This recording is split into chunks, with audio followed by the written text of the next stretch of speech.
నిన్న మన బీజేపీ నుంచి ఈటల రాజేందర్ ఇవాళ మల్కాజ్గిరిలో ఓట్లు అడుగుతుండు. ఆయన కొత్తోడు కాదు.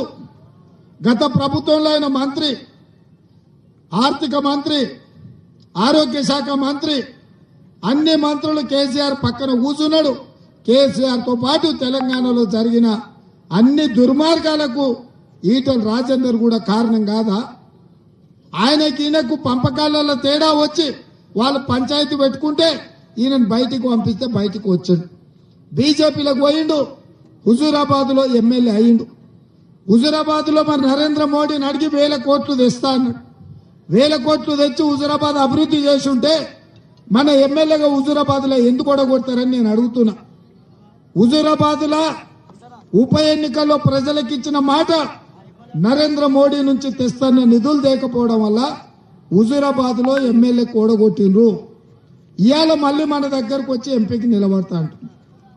ఈ ప్రాంతంలో ఇల్లు కట్టుకున్నాడు, ఇక్కడనే ఉంటున్నాడు. ఎన్నడన్నా మన మల్కాజ్గిరి పేదల దగ్గరకు వచ్చిందా? వర్షాకాలంలో మన ఇండ్లు మునుగుతూ వచ్చిందా? మన వాళ్లకు ఆదుకోవడానికి కేంద్రం నుంచి మన నిధులు తెచ్చిందా? మన మూసీలో చిన్న పాప కొట్టుకపోతే నాలలో పడి కనీసం ఆ కుటుంబాన్ని పలకరించడానికి అన్న వచ్చిందా? ఏ రోజు మన కష్టాలలో రాలే. ఎన్నడైనా మీ మంచికి మీ చెడ్డకు మీరుతో గెలిచినా ఓడినా రాత్రి మగళ్ళు మీ మధ్యలో ఉన్నది మైనంపల్లి హనుమంతరావే తప్ప సొంత పైసలు కోట్ల రూపాయలు ఖర్చు పెట్టి తన నియోజకవర్గంలో అభివృద్ధి చేసిన నాయకుడు ఎవరని రాష్ట్రంలో ఉన్నారంటే మీ మల్కాజ్గిరి ప్రాంతానికి మీ మాజీ శాసనసభ్యులు మైనంపల్లి హనుమంతరావు గారు. మొన్న జరిగిన అసెంబ్లీ ఎన్నికల్లో తప్పు జరిగింది.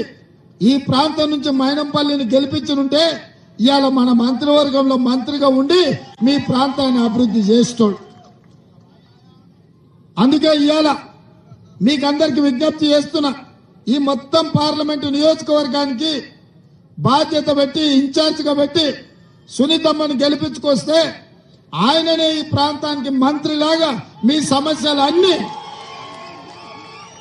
ప్రభుత్వంలో మాట్లాడి ఆ సమస్యల్ని పరిష్కరించే బాధ్యత సోదరుడు మైనంపల్లి హనుమంతరావు గారికి పనిచేసి పెట్టే బాధ్యత నాది.